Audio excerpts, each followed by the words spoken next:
আসসালামু আলাইকুম রহমতুল্লাহ। সম্মানিত প্রিয় বন্ধুগণ, এমন এক তথ্য উঠে এসেছে, নায়িকা অপু বিশ্বাস গাজীপুর হোস্টেলে বাদ কাজের মধ্যে জড়িত থাকা অবস্থায় প্রশাসন হাতে নাতে গিয়ে আটক করে।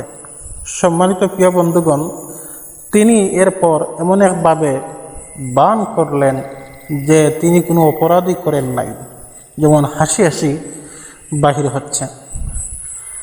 সম্মানিত প্রিয় বন্ধুগণ, দেখেন, এই সমস্ত খারাপ অশ্লীল নায়িকাদের খারাপ অশ্লীল কাজের দ্বারা আমাদের যুব সমাজ আজ নষ্ট হচ্ছে। সম্মানিত প্রিয় বন্ধুগণ, আসলে এদেরকে কঠিন থেকে কঠিন শাস্তি হওয়া উচিত। সম্মানিত প্রিয় বন্ধুগণ, যদি এই দেশটা বাংলাদেশ জামাত ইসলামের হাতে হতো আর বাংলাদেশ জামাত ইসলাম যদি সরকার গঠন করত, তাহলে ইনশাল্লাহ এই সমস্ত সিনেমা মিডিয়াতে মহিলারা এসে উলঙ্গ হয়ে কথাবার্তা বলা, গান বলা সব কিছু নিষিদ্ধ হয়ে যেত।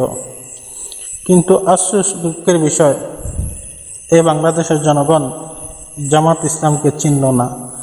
যদি চিনত তাহলে ইসলামিক একটা রাষ্ট্রের